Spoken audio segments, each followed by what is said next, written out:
जय हिंद दोस्तों, मैं स्वागत करता हूं आपका अपने YouTube channel defence lover RK में। कैसे हो सभी? आइए देखते हैं मेरा टेलीग्राम ग्रुप। आइए आज टेलीग्राम के बारे में बताते हैं। टेलीग्राम ग्रुप है, मेरा टेलीग्राम ग्रुप है defence lover RK. Defence lover RK मेरा टेलीग्राम ग्रुप है। आप टेलीग्राम ऐप डाउनलोड कीजिए और मेरे साथ टेलीग्राम ग्रुप पर जुड़ जाइए। डिफेंस लवर आरके सर्च कीजिए, आ जाएगा, जिससे कि आपको क्लास की पीडीएफ और क्लास से रिलेटेड किसी भी जानकारी या तुरंत टेलीग्राम पर मिल जाएगी आपको। इसीलिए आप टेलीग्राम ग्रुप पर ज्वाइन कर सकते हैं। चलिए आगे देखते हैं। आज हम स्टार्ट करेंगे इलेक्ट्रिक फील्ड एंड चार्ज, विद्युत क्षेत्र एवं आवेश की जो थर्ड क्लास है। आज हम तीसरे नंबर क्लास करेंगे। चलिए देख, प्रिंसिपल ऑफ सुपरपोजिशन, अध्यारोपण का सिद्धांत। अध्यारोपण का सिद्धांत हम देखते हैं। ये मैंने एक फिगर बनाया है, यहाँ Q01 है, यहाँ Q02 है, ये Q03 है, ये Q0n तक गया है। F0 वेक्टर बराबर होता है F01 vector plus F02 vector plus dot dot dot F0n vector तक। कूलाम का नियम मैंने पढ़ाया। कूलाम का नियम F बराबर K Q1 Q2 बट्टा R स्क्वायर, ये मैंने पढ़ाया था कूलाम नियम। हम इधर कूलाम नियम लगा रहे नीचे। F वेक्टर बराबर F की जगह कूलाम लगा, F बराबर होता K Q1 Q2 बट्टा R स्क्वायर।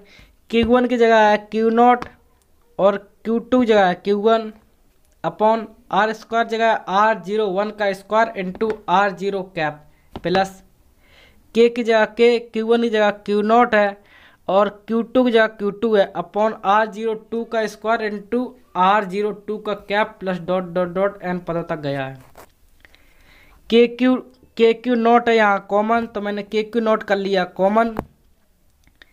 अब बचा क्या? यहाँ बचा Q1 अपॉन R01 का square plus Q2 upon R02 का square dot dot dot.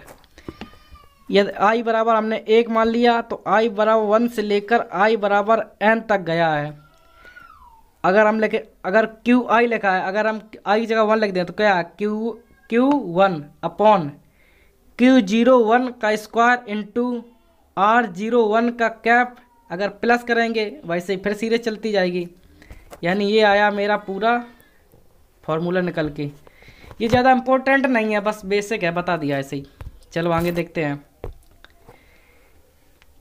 Electric field, विद्युत क्षेत्र। विद्युत क्षेत्र किसे कहते हैं, आइए समझते हैं। एक इसमें मैंने गोला बनाया, ये यहाँ मैंने एक आवेश रख दिया Q, बिंदु आवेश। इधर मैंने कोई आवेश मान लिया Q0, परीक्षण आवेश।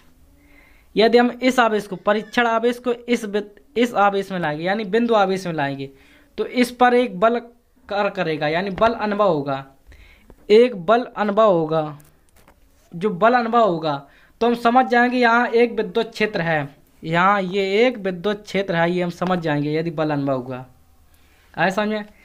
किसी स्थिर बिंदु आवेश, किसी स्थिर बिंदु आवेश के चारों ओर का वह क्षेत्र, के चारों ओर का वह क्षेत्र जिसमें अन्य किसी परीक्षण आवेश, जिसमें अन्य किसी परीक्षण आवेश Q0 को इस वगैरह इससे लाएंगे, किसी अन्य परीक्षण आवेश Q0 को लाने में वह बल अनुभव होता है।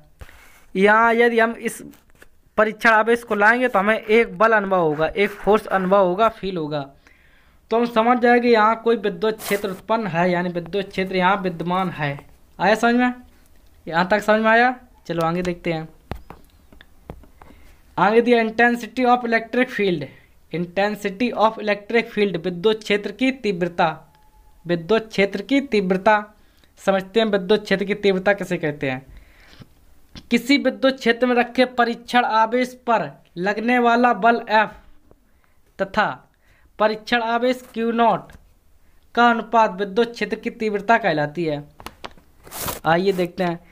फॉर्मूला होता ई वेक्टर बराबर F vector upon q vector, sorry E vector बराबर होता F vector upon q naught. F vector दिया है फोर्स यानी बल, क्यू नॉट आवेश, वही दिया है किसी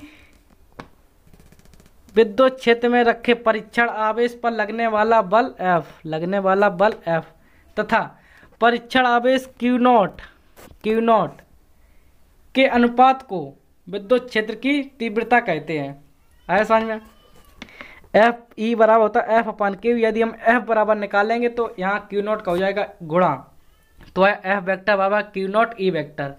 एक बार फॉर्मूला होता है ई वेक्टर बराबर होता वी अपन डी, ई बराबर वी अपन डी। वी है यहाँ विभवांतर या विभव, डी है दूरी डिस्टेंस।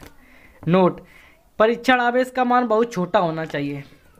यहाँ जो परीक्षण आवेश क्यू नॉट है, ये इसका मान बहुत छोटा होना चाहिए तभी ये वैलिड है। अगर हम ज़्यादा कर देंगे, यानी अगर हम क्यू नॉट का मान बहुत बड़ा कर देंगे तो खुद का ये विद्युत क्षेत्र उत्पन्न कर लेगा, तो ये खुद का एक विद्युत क्षेत्र उत्पन्न कर लेगा, तो इस कंडीशन में यह वैलिड नहीं होगा,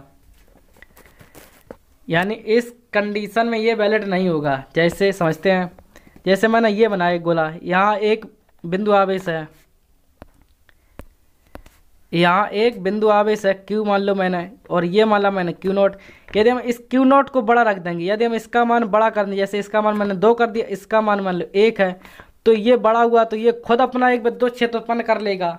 तो ये इस स्थिति में यानी ये वाला विद्युत क्षेत्र उत्पन्न नहीं कर पाएगा, क्योंकि ये छोटा है। छोटा वाला हमेशा बड़े वाले के पास जब हम कोई छोटा वाला ऑब्जेक्ट यानी आवेश लाएंगे, तब वो जो फोर्स फील करेगा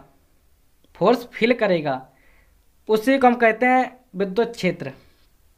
यानी ये जैसे हम इसमें आवेश लाए तो ये इस पर जो बल अनुभव होगा तो हम समझ जाएंगे यहाँ कोई विद्युत क्षेत्र है।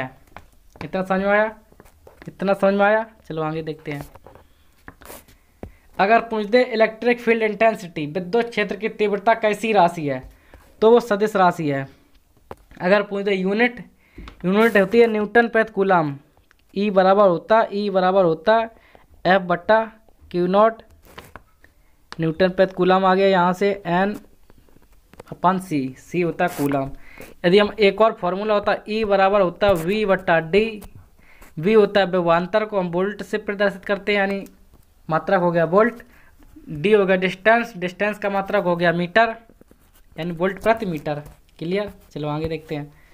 बेमा डायमेंशन पूछ दे, डायमेंशन बेमा तो होता ई बराबर होता एफ बट्टा क्यू नॉट। एफ फोर्स होता है, फोर्स की बेमा होती है M L T minus 2 upon आवेश की बेमा होती है 80, आवेश की होती है 80। सॉल्व करेंगे आएगा एम एल टी माइनस 2, ये है एक टी ऊपर गया, माइनस का 3 हो गया, माइनस का 3 इंटू ए नीचे ऊपर गया माइनस का 1, ए माइनस 1। ये आया मेरी डायमेंशन आ गई समझ में? क्लियर? आगे अगर पूछ दे विद्युत क्षेत्र की दिशा, विद्युत क्षेत्र की अगर दिशा पूछ दे तो वो हमेशा होती है प्लस से माइनस की ओर। विद्युत क्षेत्र की दिशा होती है हमेशा प्लस से माइनस की ओर। अगर पूछ दे बल, हमेशा आवेश के अनुदिश लगता है। पूछ दे बल की दिशा पूछ दे तो बल की जो डायरेक्शन होती है वो हमेशा आवेश के अनुदिश होती है। जैसे ये मैंने आवेश ले लिया 2, एक ये क्यू है, एक ये मैंने माइनस क्यू ले लिया, ये मान लो प्लस क्यू ले लिया। इसके कारण जो बल लगेगा, एक लगेगा फोर्स इधर इस डायरेक्शन में और दूसरा फोर्स लगेगा वो लगेगा इस डायरेक्शन में, यानी डायरेक्शन अपोजिट है, यानी एक दूसरे के विपरीत दिशा में लग रहा है, तो यानी अनुदिश हमेशा लगता है, अनुदिश। चलो आगे देखते हैं।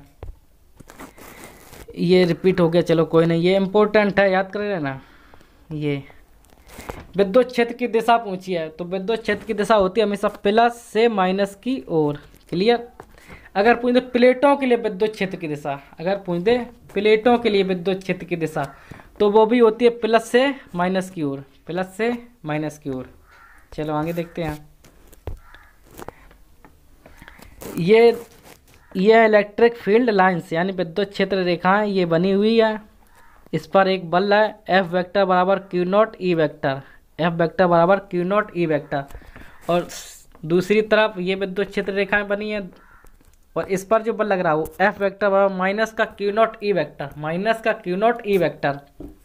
आइए समझते हैं। इस पर जो बल लग रहा है, ये जो बल लग रहा है ये वाला, ये लग रहा है विद्युत क्षेत्र रेखाओं की दिशा में, विद्युत क्षेत्र रेखाओं की दिशा में बल लग रहा है, लेकिन विद्युत क्षेत्र रेखा इस डायरेक्शन में है और ये जो बल लग रहा है, ये वाला जो बल लग रहा है, ये लग रहा है अपोजिट यानी इस डायरेक्शन में, विद्युत क्षेत्र के विपरीत दिशा में लग रहा है। विद्युत क्षेत्र रेखाएं है उसके विपरीत दिशा में ये बल लग रहा है। आया समझ? यानी इसको समझते हैं, इसका मतलब क्या है, यानी धन आवेश की दिशा हमेशा विद्युत क्षेत्र की ओर होती है। ये पॉजिटिव बल, पॉजिटिव फोर्स, उसकी जो दिशा होती है वो होती है हमेशा विद्युत क्षेत्र की ओर, लेकिन ये नेगेटिव फोर्स, ऋणात्मक बल, जो इसकी दिशा होती है वो होती है विद्युत क्षेत्र के विपरीत दिशा में, विद्युत क्षेत्र रेखाओं के विपरीत दिशा में होती है। आए समझ में? क्योंकि इलेक्ट्रिक फील्ड लाइंस यानी विद्युत क्षेत्र रेखा इस डायरेक्शन, लेकिन बल इस डायरेक्शन में लग रहा है। यहाँ तक क्लियर हुआ? चलो आगे देखते हैं। पूछा बिंदु आवेश के कारण विद्युत क्षेत्र की तीव्रता, बिंदु आवेश के कारण विद्युत क्षेत्र की तीव्रता, electric field intensity due two point charge. आइए समझते हैं। सबसे पहले मैंने लगाया कूलाम के नियम से, कूलाम के नियम से, कूलाम का नियम होता है F बराबर होता है K/Q1/Q2/R²। लेकिन अब हम समझते हैं ये फिगर, ये एक मैंने पॉइंट लिया जहाँ आवेश है Q नॉट यानी परीक्षण आवेश, एक ये लिया प्लस का Q, ये है बिंदु आवेश। जो इस पर बल लग रहा है वो लग रहा है इस डायरेक्शन में, ये बल लग रहा है, और विद्युत क्षेत्र की तीव्रता यानी E वेक्टर वो भी इसी डायरेक्शन में है, इसी डायरेक्शन में है। आया समझ में? इनके बीच की दूरी वो है R, यहाँ से यहाँ तक की दूरी R है। इतना मैंने Q1 की जगह Q है, लेकिन Q2 की जगह बात करें तो वो Q नॉट है, वही मैंने रख दिया।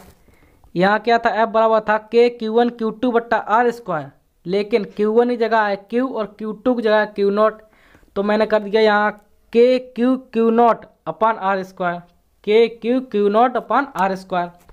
अब हमने पढ़ा विद्युत क्षेत्र की तीव्रता, विद्युत क्षेत्र की तीव्रता मैंने पढ़ी है E वेक्टर बराबर F वेक्टर/Q0। अब F वेक्टर की जगह हम रख देते हैं KQ0/R², ये मान रख देते हैं हम F वेक्टर की जगह। तो जैसे ही मैंने ये मान रखा KQ/Q0/R² इंटू Q0 ये वाला इंटू Q0 ये रख दिया, Q0 से Q0 कैंसिल हुआ तो क्या बचा, KQ/R², बचा KQ/R², यानी ये बचा फॉर्मूला E बराबर KQ/R²। यदि पूछ दे वेक्टर फॉर्म, यदि सदिश रूप पूछ दे तो होता है E वेक्टर बराबर KQ/R² into R cap, E vector बराबर KQ/R² इंटू R कैप। यहाँ तक समझ में आया? यहाँ तक समझ में आया? चलो आगे देखते हैं। अगर पूछते पॉजिटिव आवेश के कारण, पॉजिटिव आवेश के लिए, अगर पूछते धन आवेश के लिए विद्युत क्षेत्र की तीव्रता, तो धन आवेश के लिए विद्युत क्षेत्र की तीव्रता होती है वो होती है E वेक्टर बराबर होती है प्लस का KQ/R², E वेक्टर बराबर होता है प्लस का KQ/R²। ये फॉर्मूला क्लियर हुआ? अगर पूछ दे माइनस आवेश के लिए, अगर पूछ दे माइनस आवेश के लिए तो होती है E वेक्टर बराबर माइनस का KQ/R², E वेक्टर बराबर होता है माइनस का KQ/R²। यहाँ तक समझ में आया? यहाँ तक समझ में आया? अगर ना समझ में आता हो तो वीडियो को एक बार दोबारा से देखना, दोबारा से देखना, A to Z समझ में आ जाएगा, ये मेरा वादा रहा। चलो आगे देखते हैं। ग्राफ की बात करें, ग्राफ, अभी मैंने एक फॉर्मूला पढ़ा था E प्रोपोर्शनल 1/R², सीधा सीधा ये कर ही दे रहे क्योंकि जगह इतनी है नहीं।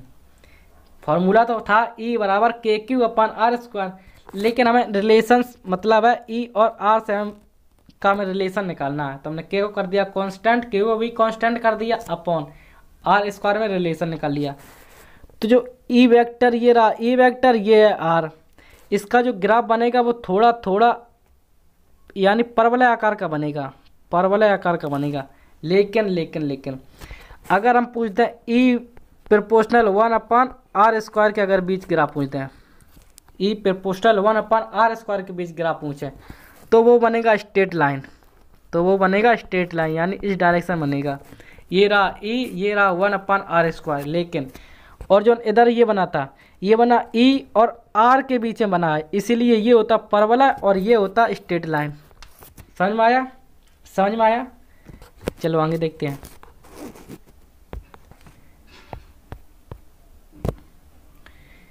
माध्यम में विद्युत क्षेत्र की तीव्रता, माध्यम में विद्युत क्षेत्र की तीव्रता पूछी है, यानी electric field intensity in medium.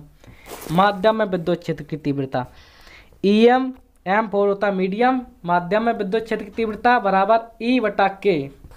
E होती है निर्वात में विद्युत, E होती है निर्वात में विद्युत क्षेत्र की तीव्रता, K होता परावैद्युतांक, K होता परावैद्युतांक माध्यम। या इसको हम लिख सकते हैं, K को हम लिख सकते हैं एप्सिलॉन R भी लिख सकते हैं, यानी बराबर में लिख दिया E/εr। E हो गया निर्वात की विद्युत क्षेत्र की तीव्रता, K होता है परावैद्युतांक माध्यम। तो समझ में आया? चलो आगे देखते हैं। एक क्वेश्चन करते हैं। यदि एक इलेक्ट्रॉन को 3 × 10⁴ न्यूटन प्रति कूलम के विद्युत क्षेत्र में रखने पर उस पर बल होगा। बल पूछा, ई दिया, ये दिया ई, और पूछा बल। F बराबर होता Q0 E वेक्टर, F बराबर होता QE, F बराबर होता QE। हमें निकालना F। Q होता 1.6 × 10⁻⁻19 हो गया ये Q। E दिया है 3 × 10⁻⁴। इसको जैसे ही सॉल्व करेंगे तो आएगा 16×3 = 48, यानी 4.8 × 10⁻⁻19 प्लस का 4 माइनस करेंगे आएगा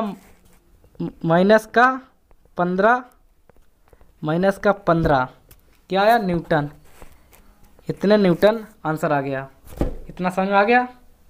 मैंने फार्मूला लगाया F बराबर QE, मैंने फार्मूला लगाया F बराबर Q की वैल्यू होती है 1.6 × 10⁻⁻19 इंटू E का मान ये दिया था, ये मैंने गुणा कर दिया 3 × 10⁻⁴, कैलकुलेट किया आया 4.8 × 10⁻⁻15 न्यूटन, क्योंकि फोर्स का मात्रक होता है न्यूटन।